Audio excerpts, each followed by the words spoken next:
na ating pastor sa Hong Kong, si Pastora Evelyn Agustin. Welcome po, Pastora. Hallelujah! Good morning to everyone. Praise the Lord. Magandang umaga po sa ating lahat. At kagalakan ko po na ibahagi ang salita ng Panginoon sa bawat isa sa inyo. At of course, bago po ang lahat, good morning sa ating mga PDLs, mga kapatiran dyan. And of course, sa mga officers, mga wardens po natin. Good morning po, sir, madam. And may God bless everyone. Habang tayo po ay nakikinig sa salita ng Panginoon, alam ko po na may gagawin ang Diyos sa buhay ng bawat isa. Kaya sa oras na ito, ihanda po natin ang ating puso, ang ating isipan para makinig sa salita ng Panginoon. Okay, and ang ating topic sa umagang ito is the blessings of hear and obey, and the danger of neglecting the Word of God. Ang pagpapala ng makinig at tumupad sa salita ng Panginoon, and the danger of neglecting the Word of God. May kadelikaduhan din ang pagni-neglect sa salita ng Panginoon. Okay, so yan po ang ating papag-aralan sa umagang ito. And I believe as we will listen to the Word of God, God will bless everyone. So punta po tayo sa unang verse natin sa umagang ito. Dito po sa Revelation chapter 1 verse 3. And Revelation chapter 1 verse 3, basahin po natin at sabi niya dito, "Blessed is the one who reads aloud the words of this prophecy, and blessed are those who hear it and take to heart what is written in it, because the time is near." Napakaganda po ang sabi dito na pinagpala siya na bumabasa at ang mga nakikinig sa mga salita ng pahayag na ito at ang mga tumutupad sa mga bagay na nasusulat nito. Kaya mapalad ang magbasa, mapalad ang makinig. Pero makita natin dito, hindi lang magbasa at hindi lang makinig, kundi sabi niya, yung mga tumutupad nito. Kaya kung sino ang isang makikita natin na mapalad sa araw na ito, ay ikaw yon. Bakit? Nagbabasa ka, nakikinig ka sa salita ng Panginoon. At masasabi ko na kung sino man ang isang tao na mapalad sa araw na ito, ay ikaw yun, kapatid. Kaya sabihin mo sa katabi mo, mapalad ka, kapatid. Yan. Yan, mapalad tayo. Pero tandaan natin, hindi lang yung nakikinig, hindi lang yung nagbabasa ng salita ng Panginoon, kundi, sabi doon sa Luke chapter 11, verse 28, doon sa Luke chapter 11, verse 28, sabi niya, he replied, "Blessed rather are those who hear the word of God and obey." Yan, obey it, sabi niya. Pero talagang mas mapalad ang tao na hindi lang yung nakikinig, kundi yung nakikinig at ito'y ginagawa. Kaya dapat pakinggan natin ang salita ng Panginoon, tapos gagawin natin. Kaya nga sabi ko, hear and obey. Pakinggan natin, tapos gagawin natin. Dahil, tingnan ninyo dito po sa James chapter 22 verse 20 chapter 1 verse 22. Okay. Binabasa lang natin ang salita ng Panginoon. Okay, basahin po natin. Sa James chapter 1 verse 22 to 25. Ito po ang sabi niya dito sa salita ng Panginoon.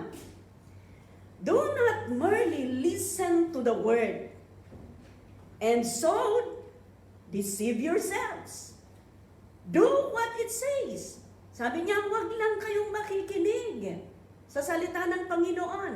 Dahil kung nakikinig lang kayo at hindi ninyo ginagawa, ay dinideceive lang ninyo ang inyong sarili. Next verse, please. Anyone who listens to the word but does not do what it says is like a someone who looks at his face in a mirror. Next verse. But whoever looks, 24, please. Okay. After looking at himself, goes away and immediately forgets what he looks like.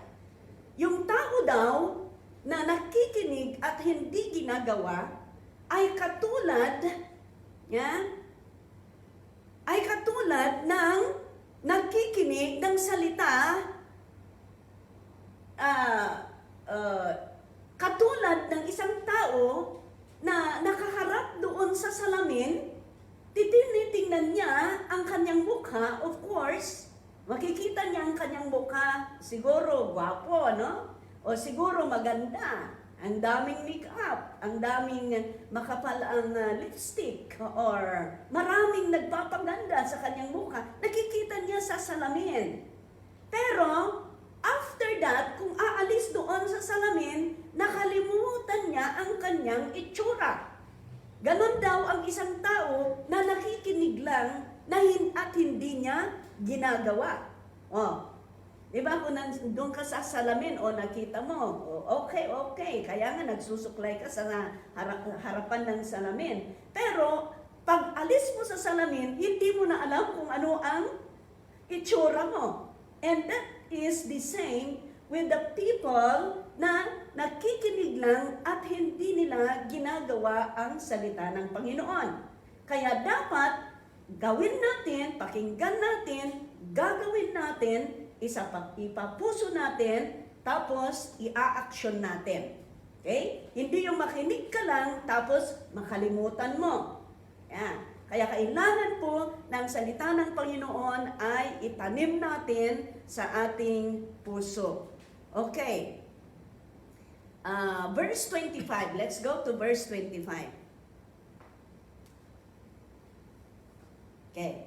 But whoever looks intently into the perfect law that gives freedom and continues in it, not forgetting what they have heard, but doing it, they will be blessed in what they do.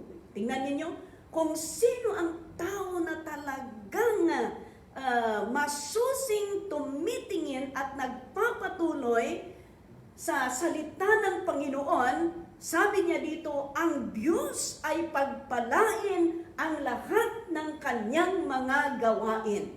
You see?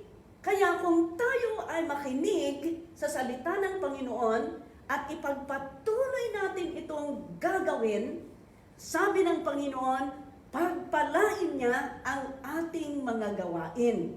Kaya, I tell you mga kaibigan, kung kayo po ay makinig at gagawin kung ano po ang napapakinggan ninyo, at kayo po ay tapat sa iyong paglilingkod sa Panginoon, sasabihin ko sa inyo sa araw na ito, pagpalain po kayo ng ating Panginoon. Alam ninyo mga kapatiran, yung ginagawa ninyo niyan, nakikinig, nagpupuri sa Panginoon, o anumang bagay na ginagawa ninyo para sa Panginoon, hindi po nakakalimutan ng Panginoon yan. Kaya kahit sa araw na ito, yung oras ninyo, yung sakripisyo ninyo na nakikinig sa araw na ito, hindi po nakakalimutan ng Panginoon yan. Sabi ng Panginoon, siguro sa salita ng Panginoon sa Revelation chapter 2 verse 19, kahit hindi nyo i-flash yan, okay? Sa Revelation chapter 2 verse 19, sabi ng Panginoon doon, I know your deeds. I know your sacrifices.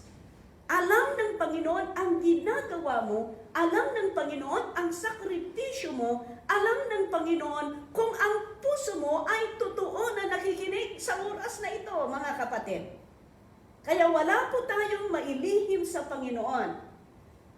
Para tayo ay pagpalain ng Panginoon, sana po gagawin natin ang isang bagay na kaaya-aya sa Panginoon. Amen!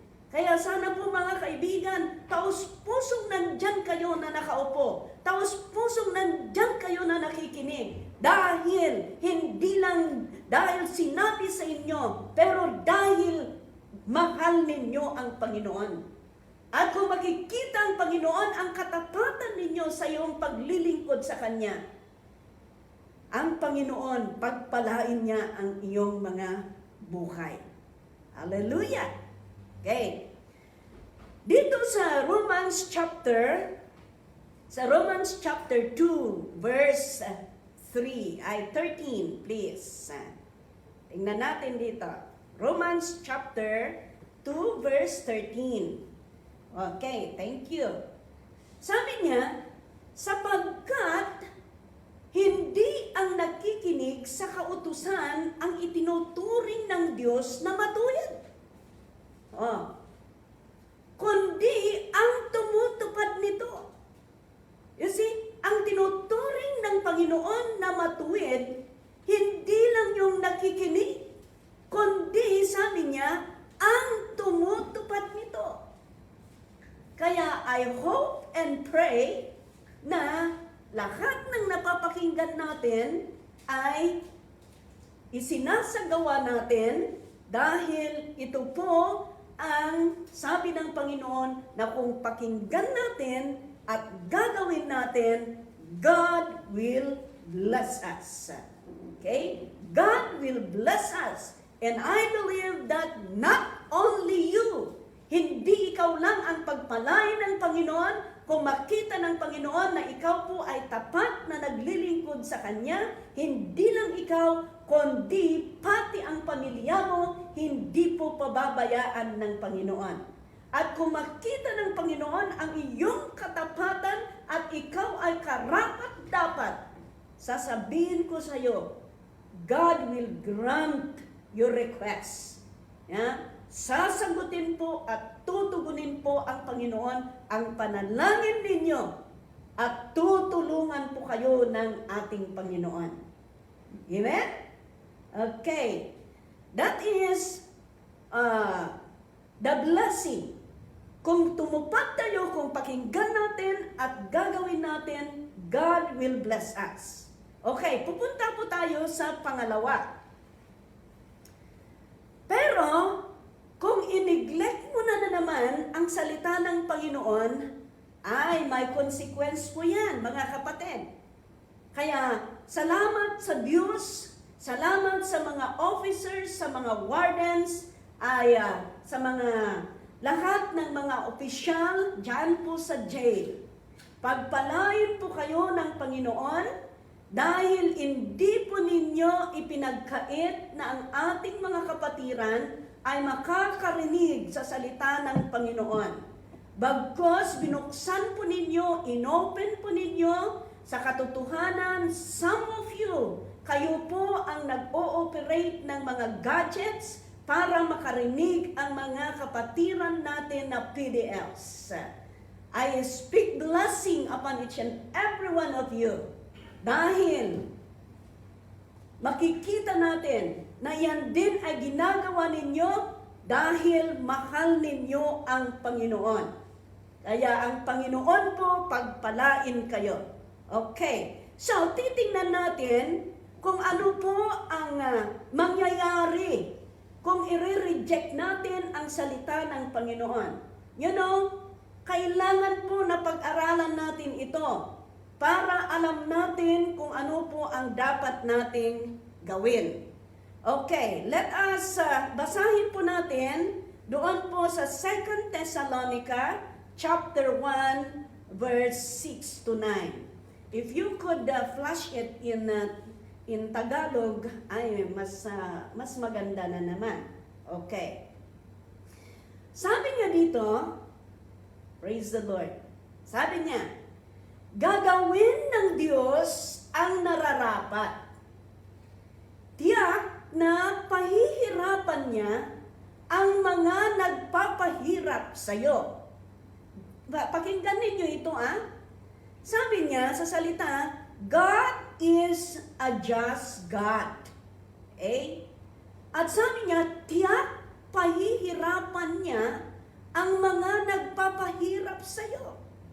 Or, He will pay back trouble to those who trouble you. Kaya huwag kang mag-alala, kapatid. Kung hindi mo man ginawa at nandyan ka, ang Panginoon po ang kumikilos. Magpakatatag ka lang sa ating Panginoon. At kung ginawa mo man ang isang bagay, kaya nandyan ka, magpakatutuo ka sa Panginoon dahil mayroon pong pag-asa sa Kanya. Kung makita ng Panginoon ang katapatan mo, kahit nagkulang ka, kahit nagkasala ka, kung ikaw ay magpakumbaba sa Kanya, patatawarin ka ng Panginoon at tutulungan ka. But of course, kailangan yung katapatan ng puso. Kaya tingnan ninyo dito, kung sino man ang nagkasala sa iyo, kung hindi ninyo kasalanan at nandyan kayo, hayaan lang ninyo, magpakabuti kayo sa Panginoon, ang Panginoon ang kikilos. Okay, next verse please. Verse 7, at kayong mga naghihirap ay bibigyan niya ng kapahingahan kasama namin. Mangyayari ito pagbalik ng Panginoon, Jesus, galing sa langit kasama ang makapangyarihan niyang mga anghel. Next verse, please. Darating siyang nagpapalibot ng nagliliyab na apoy at paparusahan niya ang mga hindi kumikilala sa Diyos at hindi sumusunod sa magandang balita tungkol sa ating Panginoong Hesus. Tingnan ninyo, ito po ang sinasabi kong danger of neglecting the Word of God. Sabi niya dito, paparusahan niya ang mga hindi kumikilala sa Diyos at hindi sumusunod sa magandang balita. This is the reason why. Ito po ang dahilan kung bakit tayo ay nag-aaral, kung bakit namin ibinabahagi ang salita ng Panginoon, dahil wala pong excuse. Hindi po excuse kahit sabihin mong hindi ko naman napakinggan ang salita ng Panginoon. No, walang excuse. Kaya sabi niya dito, paparusahan niya ang mga hindi kumikilala sa Diyos at hindi sumusunod. Kaya ito po ay pinapag-aralan natin para hindi natin ini-neglect. Huwag nating tatalikuran. Huwag nating aayawan ang pagkikinig sa salita ng Panginoon dahil ito po ay, it means our life. Kaya napakabuti po, napakahalaga po ang makinig sa salita ng ating Panginoon. Tingnan natin sa susunod na verse. Sabi niya dito, paparusahan sila ng walang hanggang paghihirap at pagkawalay sa Panginoon. At hindi na nila makikita pa ang dakilan niyang kapangyarihan. Kaya habang may pagkakataon, mga kaibigan, makinig tayo. Di ba sabi ko kanina, mapalad ang isang taong makinig at gagawin ang kanyang napapakinggan. Huwag nating i-neglect. That's why we are so happy. Alam ninyo, nagagalang po kami na nakakakita sa inyo. Kami po ay nabibless na nakikita namin kayo na every schedule ninyo, nandyan kayo na nakikinig sa salita ng Panginoon. Ang iba sa inyo, sa mga ibang dyan, wala silang upuan. Wala silang upuan. Ang iba talagang siksikan sila. Ang iba nandoon pa sila sa kanilang mga selda dahil ang dami-dami nila. Pero during presentation, sa pakikinig sa salita ng Panginoon, nandyan sila very attentive na nakikinig sa Panginoon. Hallelujah! At kami ay naggagalak dahil nandyan po ang interest ninyo na makinig sa salita ng Panginoon. Pagpalain kayo ng Panginoon.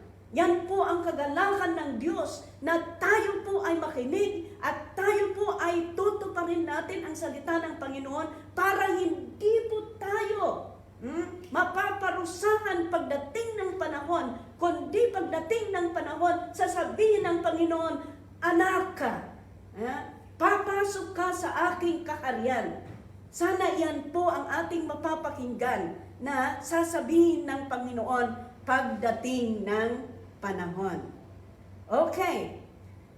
In Leviticus, ano pa ang mangyayari? Okay, ito po ang ilas po nating basahin ito. Leviticus chapter 26. Okay, if you could flash it again in Tagalog, mas maganda po. Okay. Sabi niya dito, pero kung hindi kayo makikinig sa akin, at hindi ninyo susundin ang aking mga utos at tuntunin, nilalabag ninyo ang kasunduan ko sa inyo. You see? Kung hindi pala tayo sumunod sa ating napapakinggan, ay nilalabag natin ang Panginoon. Hey, next verse please. Kaya ganito ang gagawin ko sa inyo. Bigla kayong magsisindak sa takot dahil padadalhan ko kayo ng mga sakit na hindi gumagaling at lagnat na magpapadilim ng iyong paningin at magpapahina ng inyong katawan. Magtatanim kayo pero hindi rin ninyo makikinabangan dahil sasalakayin kayo ng iyong mga kalaban at kukunin nila at kakainin ang iyong mga ani. Ay, ganun pala ang mangyayari sa mga matigas na puso na hindi makinig at hindi tumupad sa salita ng Panginoon.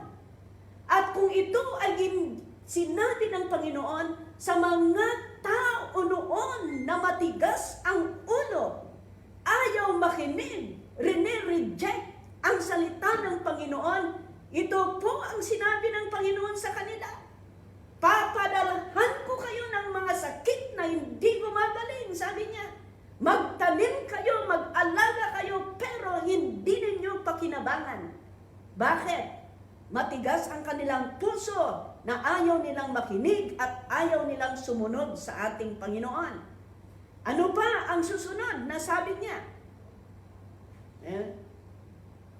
Verse 17, sabi pa dito, pababayaan ko kayong matalo ng inyong mga kalaban at kayo'y sasakupin nitong mga napupuot sa inyo. At dahil sa takot sa kanila, tatakas kayo kahit na walang humahabol sa inyo.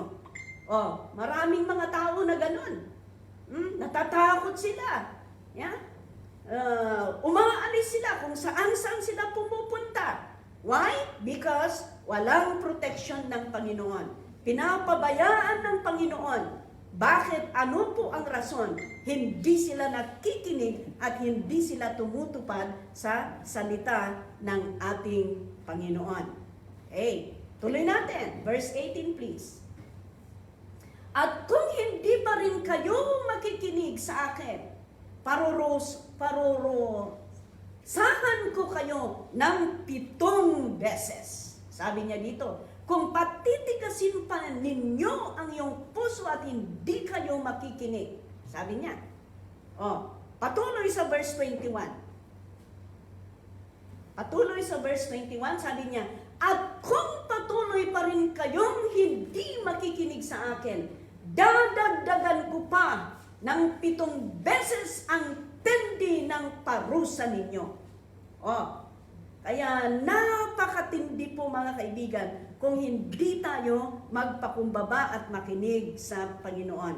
And verse 23 to 24 please.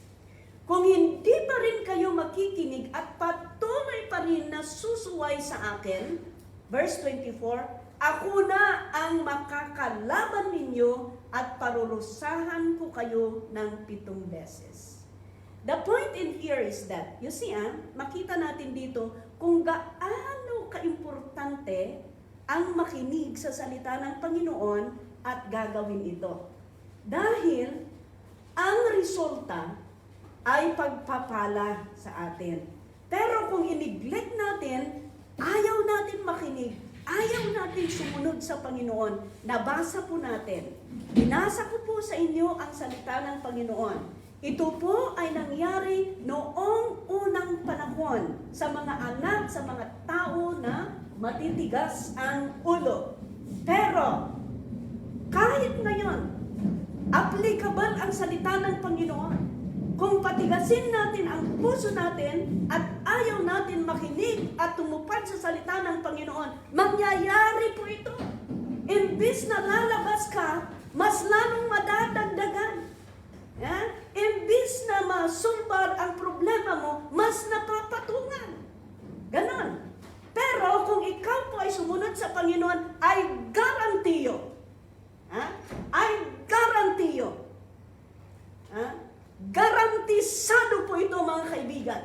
Kung ikaw ay tapat sa Panginoon na maglingkod at gagawin kung ano ang kaaya-aya sa harapan ng Panginoon, ang Panginoon pagpalain ka, hindi ka po magtatagal, di po magtatagal, palalayain ka ng Panginoon. Dahil makita ng Panginoon ang katapatan ng puso mo, dahil kahit lalabas ka, ipagpatuloy mo pa rin ang paglilingkod mo sa Panginoon. Alam ng Panginoon yan. Kaya ang napakaganda po na gawin natin, kahit nandyan kayo sa kulungan, sige lang.